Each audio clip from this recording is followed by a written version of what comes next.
Os Sermões de John Wesley, Sermão 8. Os primeiros frutos do Espírito.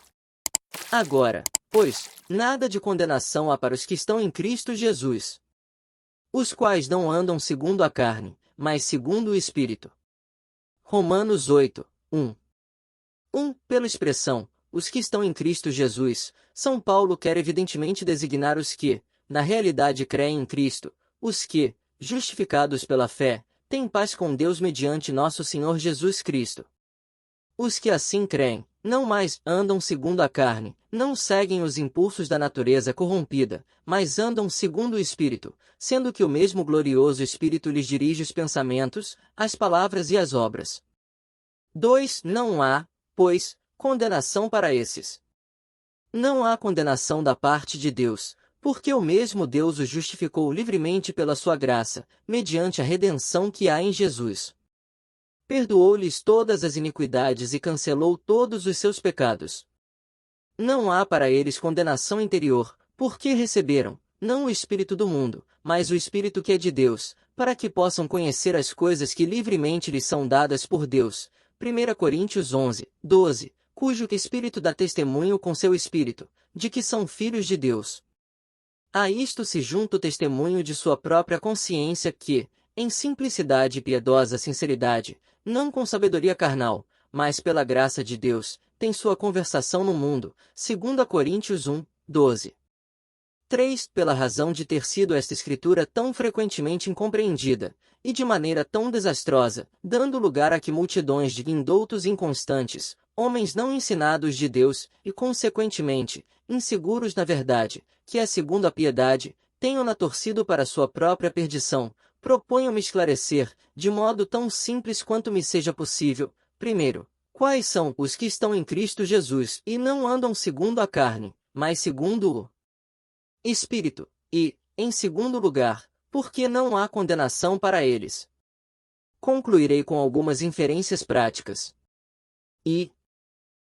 Primeiro, quero mostrar quais são os que estão em Cristo Jesus. Não são os que creem em seu nome, os que são achados nele, não tendo sua própria justiça, mas a justiça que é de Deus pela fé? Os que têm redenção em seu sangue são propriamente classificados como estando nele, porque estão em Cristo e Cristo está neles. Uniram-se ao Senhor num só Espírito, estão enxertados nele como as varas na videira, acham-se unidos, como os membros do corpo se unem à cabeça, de maneira tal que não há palavras que possam traduzir tal relação, nem essa intimidade poderia ter antes penetrado nas cogitações de seu coração. 2. Isto posto, quem quer que esteja nele não peça, nem anda segundo a carne. A carne, na linguagem usual de S. Paulo, significa natureza corrompida. Neste sentido ele emprega o vocábulo ao escrever aos Gálatas, as obras da carne são manifestas, Gálatas 5, 19, e um pouco antes, andai pelo Espírito e não cumprireis a cobiça, ou o desejo, da carne, versículo 16. Para provar que os que andam pelo Espírito não cumprem os desejos da carne, o apóstolo imediatamente acrescenta, porque a carne cobiça contra o Espírito e o Espírito contra a carne, visto serem contrários um ao outro, para que não façais as coisas que quiserdes. Deste modo se traduzem literalmente as palavras, e não assim que não podeis fazer as coisas que quereis, como se a carne dominasse o Espírito. Semelhante tradução não somente se afasta do texto original, com ele não tendo relação alguma, mas tira ao argumento toda a sua força, mais ainda, afirma justamente o contrário daquilo que se quer demonstrar. 3. Os que são de Cristo, os que nele permanecem, crucificaram a carne com suas afeições e cobiças. Ele se abstém de todas as obras da carne, do adultério e impureza, da malícia e lascívia, da idolatria, feitiçaria, inimizades e contendas, das emulações, ira, facções, dissensões, heresias, invejas, homicídios, bebedices e orgias, de todo desígnio, palavra e obra que leva à corrupção da natureza. Embora sintam em si mesmos a raiz de amargura, são, todavia, dotados do poder do alto para recalcá-la continuamente debaixo dos pés, de modo que não possa florescer para os perturbar, sendo certo, além disto, que cada novo assalto que experimentam lhes dá uma nova oportunidade de louvor, exclamando então: graças sejam rendidas a Deus, que nos concede a vitória por Jesus Cristo nosso Senhor. 4. Andam segundo o Espírito, tanto no coração como na vida. O Espírito lhes ensina a amar a Deus e ao próximo com um amor que é semelhante a uma fonte que jorra para a vida eterna. Pelo Espírito são levados a todo desejo santo, a toda disposição divina e celestial, até que todo pensamento que brote de seu coração ressuma a santidade ao Senhor. 5. Os que andam segundo o Espírito são também guiados por ele a toda a santidade de conversação. Seu falar é sempre com graça, temperado com sal, isto é, com amor e temor de Deus. Nenhuma comunicação corrupta sai de sua boca, mas somente o que é bom, que é para uso de edificação, que é próprio para ministrar graça aos ouvintes. E nisto se exercitam dia e noite, para fazer somente as coisas que agradam a Deus, seguindo em todo o seu procedimento exterior aquele que nos deixou exemplo para que andássemos em suas pegadas, procedendo, em todas as relações com o próximo, em misericórdia e justiça, e tudo quanto fazem, em qualquer circunstância, fazem-no para a glória de Deus. 6. Estes são os que verdadeiramente andam segundo o Espírito. Cheios de fé e do Espírito, eles possuem no coração, e mostram pela sua vida, através de todas as palavras e obras, os genuínos frutos do Espírito de Deus, a saber, amor, gozo, paz, longanimidade, ternura, bondade, fidelidade, mansidão, temperança e tudo quanto é amável e digno de louvor. Adornam em todas as coisas o Evangelho de Deus nosso Salvador, e a toda a humanidade dão seguras provas de que são, na verdade, movidos pelo mesmo Espírito que levantou a Jesus Cristo dentre os mortos. 2. Tenho em vista expor, em segundo lugar, como não há condenação para os que assim estão em Cristo Jesus e, portanto, não andam segundo a carne, mas segundo o Espírito. Primeiramente, quanto aos crentes em Cristo, andando eles desse modo, não há condenação vindicativa de seus pecados passados. Deus não os condena em razão de nenhuma daquelas culpas, são como se nunca tivessem existido, são lançadas como pedras no fundo do mar e Deus não mais se lembra delas. Tendo Deus entregue seu Filho para ser propiciação por eles, através da fé em seu sangue, declarou-lhes sua justiça para a remissão dos pecados passados. Deus não lhes imputa esses pecados, sua memória pereceu com eles. 2. E não há condenação que se levante de sua própria consciência, nenhum sentimento de culpa, ou receio da ira de Deus. Têm o testemunho em si mesmos, estão conscios de sua parte no sangue de aspersão. Não receberam o espírito de escravidão ao medo, à dúvida e à incerteza angustiosa, mas o espírito de adoção, por ele clamando em sua alma, Abba, Pai, sendo, pois, justificados pela fé, têm no coração a paz de Deus, paz que decorre de contínuo sentimento de sua misericórdia perdoadora e de uma boa consciência para com Deus. 3. Se disser, às vezes o crente em Cristo pode perder de vista a misericórdia de Deus, às vezes podem cair sobre ele tão densas trevas, que não mais vê o invisível, não mais sente em si mesmo o testemunho de que tem parte no sangue propiciatório, e então se julga, no íntimo, condenado, acredita ter outra vez em si mesmo a sentença de morte. Respondo, suposto que isso seja assim, suposto que o aludido crente não veja a misericórdia de Deus, então o tal não é crente de modo nenhum, porque a fé implica em iluminação à luz divina aclarando a alma. Na mesma medida em que alguém perde essa luz, perde por igual, durante esse tempo, sua fé. O verdadeiro crente em Cristo pode, sem dúvida, perder a luz da fé, e, perdida esta, pode, por algum tempo, recair em condenação. Este não é, todavia, o caso dos que estão agora em Cristo Jesus, neste momento crendo em seu nome. É certo, porém, que, enquanto crer e andar segundo o Espírito, nem Deus o condena, nem o condena o próprio coração. 4. Não são condenados, em segundo lugar, com fundamento nos pecados presentes, por transgressão atual dos mandamentos de Deus. Eles não os transgridem, visto como não andam segundo a carne, mas segundo o Espírito. Esta é a prova contínua de seu amor a Deus, guardam seus mandamentos, como testifica S. João, quem é nascido de Deus não peça, porque sua formação permanece nele, e ele não pode pecar, porque é nascido de Deus, não pode pecar enquanto perdurar aquela filiação divina e aquela fé santa e amável permanecer. Enquanto ele se mantiver firme nessa relação filial e de fé, o maligno não lhe tocará. É evidente que não pode ser condenado em virtude de pecados em que de modo algum incorre. Os que são conduzidos pelo Espírito não estão debaixo da lei, Gálatas 5:18, nem debaixo da maldição ou condenação da lei, porque esta ninguém condena, senão aos transgressores. Assim, prescrevendo a lei de Deus, não furtarás, lhe ninguém condena, senão ao que furta. Quando a lei diz, lembra-te do dia de descanso para o santificares, somente condena aos que pecaminosamente se esquecem desse dia ou dessa santificação. Contra os frutos do Espírito não há lei.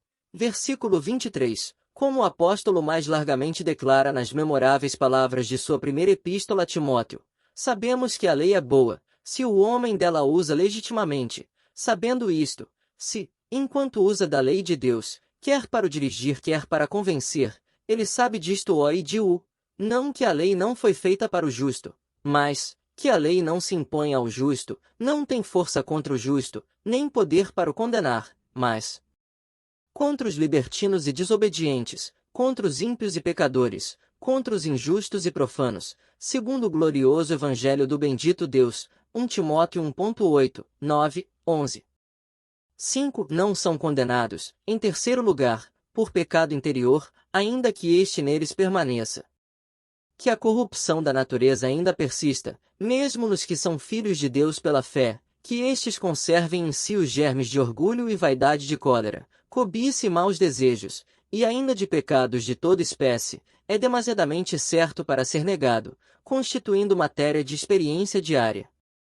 Por esta razão é que Paulo, falando aos que estavam, segundo o seu testemunho dado pouco antes, em Cristo Jesus, 1 Coríntios 1, 2, 9, falando aos que têm sido chamados por Deus para a companhia, ou participação, de seu Filho Jesus Cristo, declara, irmãos, não vos pude falar como a espirituais, mas como a carnais e criancinhas em Cristo, 1 Coríntios 11, 1.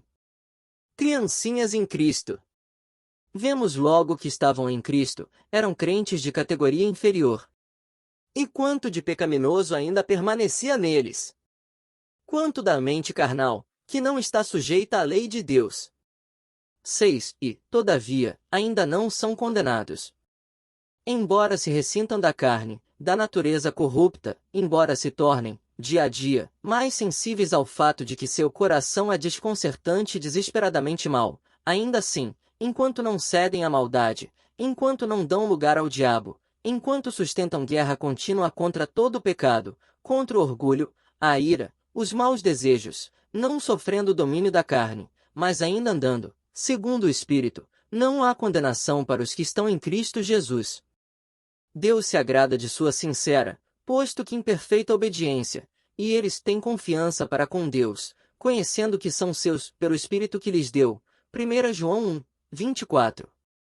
7. Em quarto lugar, embora estejam continuamente convencidos do pecado que pervade tudo quanto fazem, embora estejam conscios de não preencher a lei perfeita, nem em pensamentos, nem em palavras, nem em obras, embora conheçam que não amam ao Senhor seu Deus de todo o seu coração, mente, alma e forças, embora conservem maior ou menor dose de orgulho e obstinação, que se misturam mesmo a seus melhores atos e sob estes se ocultam, embora, mesmo em suas mais diretas relações com Deus, quando, unidos à grande assembleia dos crentes, derramando a alma em secreto perante aquele que lê todos os pensamentos e intenções do coração, continuamente se envergonham à vista de seus pensamentos inconstantes ou da desorientação e da insensatez das afeições que nutrem, mesmo assim não há condenação para eles, quer da parte de Deus, quer da parte de seu próprio coração. A descoberta desses múltiplos defeitos somente lhes dá um sentimento profundo da constante necessidade do sangue de aspersão, que o seu favor clama aos ouvidos de Deus e do advogado que tem juntado do Pai, o qual o vive sempre intercedendo por eles. Essas fraquezas, em lugar de os apartarem daquele em que creram, antes os levam para mais junto dele, já que de sua companhia sentem falta a todo momento. E, ao mesmo tempo, Quanto mais profundo é o sentimento dessa falta, mais profundo é o desejo que sentem de andar em Jesus, a quem uma vez receberam, nesse andar com Deus empregando toda a sua diligência. 8. Não são condenados, em quinto lugar, por pecados de enfermidade, como são usualmente chamados. Talvez fosse mais conveniente tratá-los antes como fraquezas, para não parecer que favorecemos o pecado, ou que de algum modo diminuímos, equiparando-o à doença. Mas, se quisermos manter tão ambígua quão perigosa expressão, por pecados de enfermidade quero designar as faltas involuntárias, como afirmar como verdadeiro um fato que supomos tal, quando, na realidade, se prove ser falso, ou quando prejudicamos a nosso próximo sem o saber ou sem o desejar, sendo talvez nossa intenção fazer-lhe o bem. Embora esses deslizes constituam desvios da santidade e da aceitável e perfeita vontade de Deus, não são, entretanto, propriamente pecados, nem podem trazer qualquer ofensa à consciência dos que estão em Cristo Jesus. Não cavam abismo entre Deus e os crentes, nem interceptam a luz de sua face, nem estabelecem contradição com o caráter dominante de quem não anda segundo a carne, mas segundo o Espírito. 9. Finalmente, para eles não há condenação em virtude de qualquer evento que não esteja em suas mãos evitar, seja de natureza íntima ou de caráter exterior, sela por fazer alguma coisa ou por deixar de fazê-la. Por exemplo, ministra-se a Santa Ceia e dela não participas. Por que não o fizeste? Estás retido pela doença, logo, não podes evitar a omissão, e por isso não és condenado. Não há culpa, porque não há livre deliberação. Havendo da parte do homem uma boa disposição de mente, é ele aceito segundo o que tem e não de acordo com o que não tem. 10. O crente, na verdade, pode algumas vezes ser afligido por não poder fazer aquilo que a sua alma aspira, impedido de prestar culto a Deus em meio de sua congregação pode clamar, como a corça suspira pelas águas vivas, minha alma suspira por ti, ó Deus. Minha alma tem sede de ti, sim, do Deus vivo. Quando aparecerei na presença de Deus? Pode ardentemente desejar, somente até que diga em seu coração, não seja como quero, mas como tu queres, ir com a multidão e entrar na casa de Deus. Mas, se não pode ir, não sente condenação, não se sente culpado, nem experimenta o desagrado de Deus, podendo alegremente expressar ainda aqueles desejos, nestes termos, a minha alma, confia em Deus. Porque ainda lhe darei graças, a Ele, que é o auxílio de minha face e meu Deus.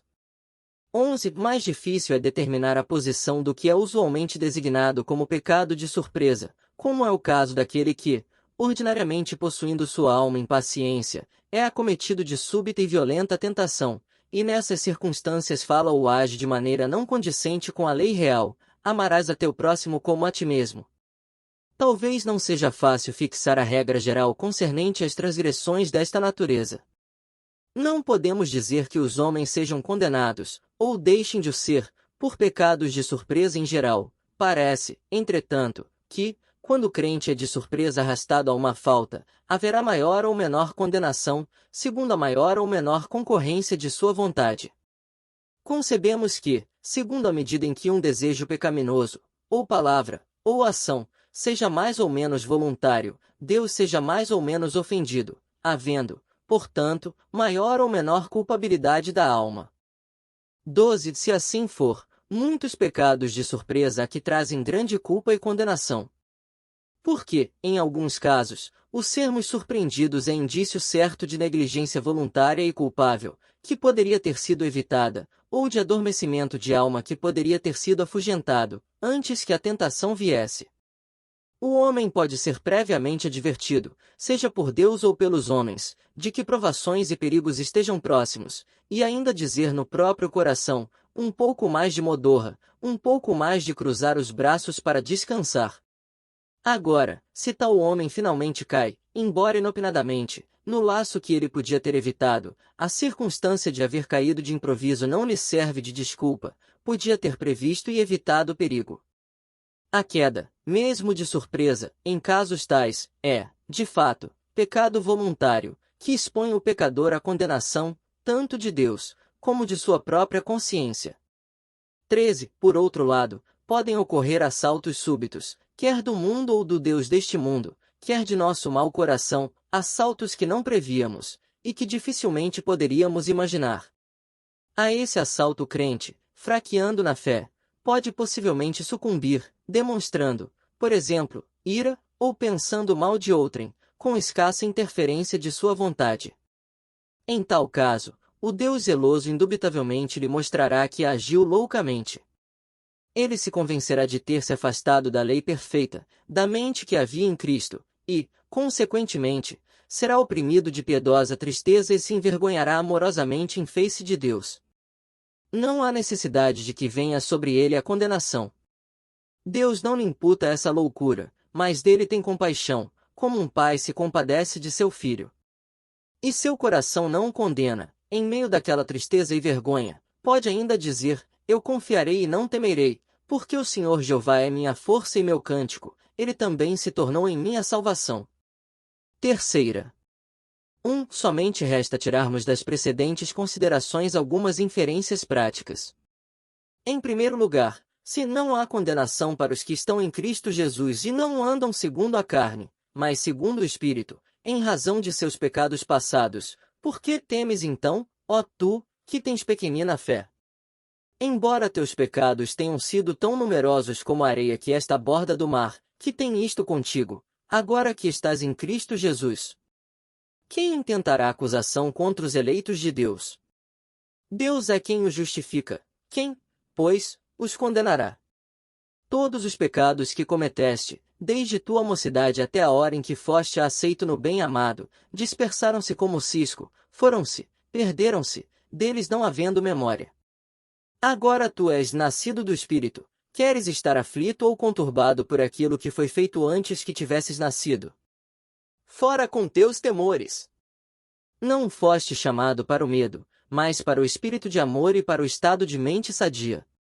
Conhece tua vocação. Regozija-te em Deus teu Salvador, e dá graças a Deus, teu Pai, mediante Cristo.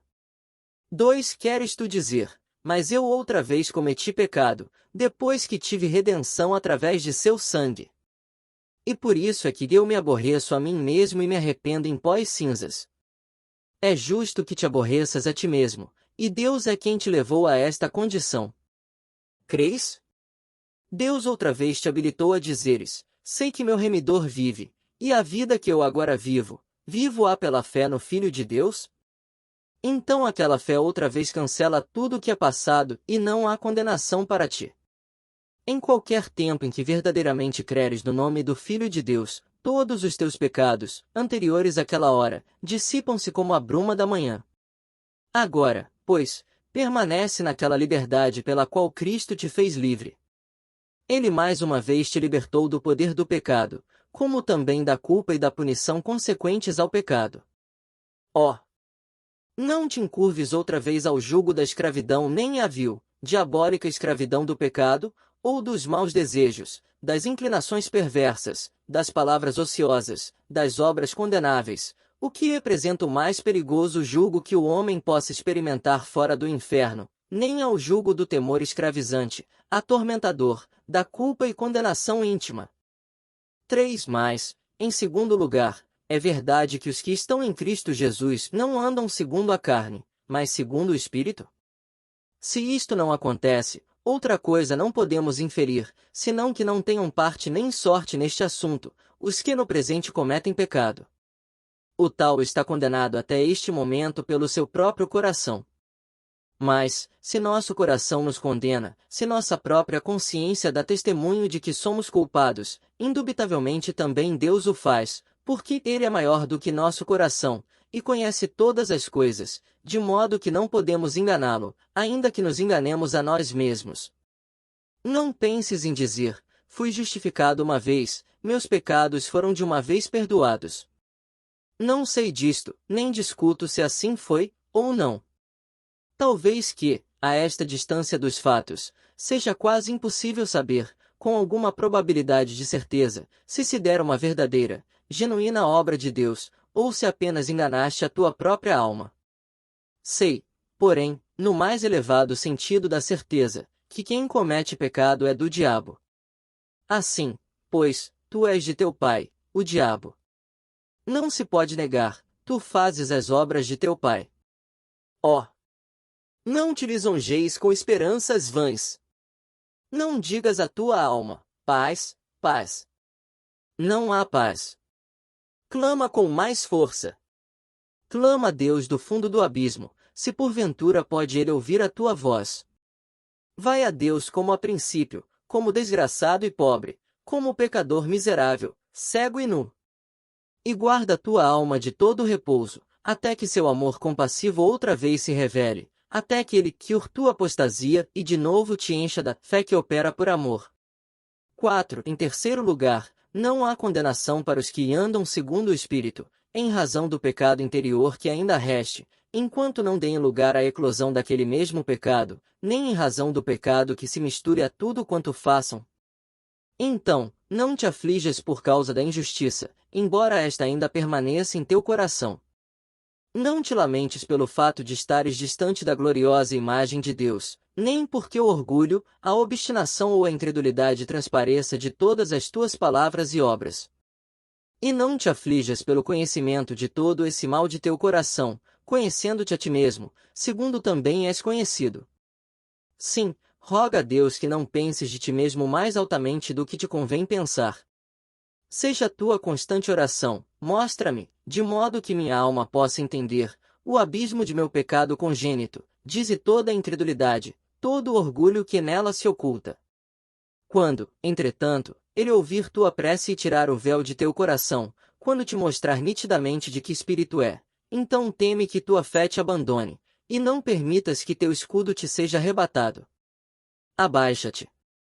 Humilha-te até o pó. Vê que és nada, ainda menos que nada, e vaidade. Mas ainda não se turbe teu coração, nem se aflija. Resiste ainda, eu próprio, tenho um advogado para com o Pai, Jesus Cristo justo. E como os céus estão mais elevados do que a terra, assim está seu amor, muito acima de meus pecados.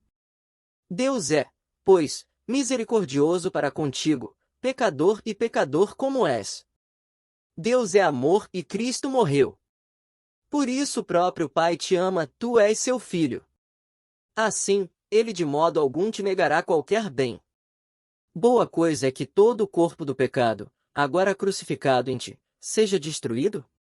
Isto será feito, serás purificado de toda a mancha da carne e do espírito. Convém que não permaneça coisa alguma em teu coração, exceto somente o puro amor de Deus? Tem bom ânimo. Amarás o Senhor teu Deus de todo o teu coração, e mente, e alma, e forças. Fiel é o que te prometeu, Ele o cumprirá.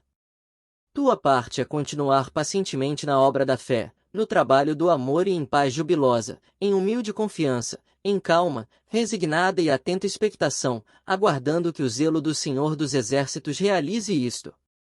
5. Em quarto lugar. Se os que estão em Cristo e andam segundo o Espírito não são condenados por pecados de fraqueza, como não o são por faltas involuntárias, nem por qualquer evento que não sejam capazes de evitar, guarda-te, então, ó tu que tens fé em seu sangue, para que neste ponto Satanás não obtenha vantagem sobre ti. És ainda insensato e fraco, cego e ignorante, mais fraco do que podem expressar quaisquer palavras, mais insensato do que pode conceber teu coração, nada conhecendo como devias conhecer. Todavia, não permitas que toda a tua fraqueza e insensatez, ou quaisquer frutos que elas produzam, e que não estás ainda com forças para evitar, abalem tua fé, tua filial confiança em Deus, ou quebre tua paz ou teu regozijo no Senhor. A regra que alguns aconselham, aplicável também ao pecado voluntário, e que, neste último caso, pode ser talvez perigosa é indubitavelmente sábia e segura, se for aplicada somente aos casos de fraqueza e enfermidade. Caíste, ó homem de Deus? Não permaneças por terra, debatendo-te e deplorando tua fragilidade, mas humildemente clama, Senhor, deste modo cairei a cada momento, a não ser que me ampares com tua mão. Levanta-te, pois. Levanta-te de um salto e anda. Segue teu caminho. Corre com paciência a carreira que te está proposta. 6. Finalmente, desde que o crente não precisa chegar à condenação, mesmo que seja surpreendida na prática daquilo que aborrece, suposto que na falta em que seja surpreendido não haja descuido ou voluntária negligência de sua parte, se tu, que crês, fores assim surpreendido em culpa, recorre ao Senhor, ele será um bálsamo precioso. Derrama teu coração diante dele e mostra-lhe tua confusão, clama com toda a força aquele que se compadece com ternura de tuas enfermidades, para que o Senhor estabeleça, fortaleça e firme tua alma e não permita que de novo calas. Ainda neste caso ele não te condena. Por que havias de temer? Não tens necessidade de nenhum temor que te atormente, tu amarás aquele que te ama e isto te basta, mais amor trará maior fortaleza. E, desde que o ames de todo o teu coração, serás perfeito e íntegro, não faltando em coisa alguma. Espera em paz por aquela hora em que o Deus de paz te santificará inteiramente, de modo que todo o teu espírito, alma e corpo sejam preservados sem defeito para a vinda de nosso Senhor Jesus Cristo.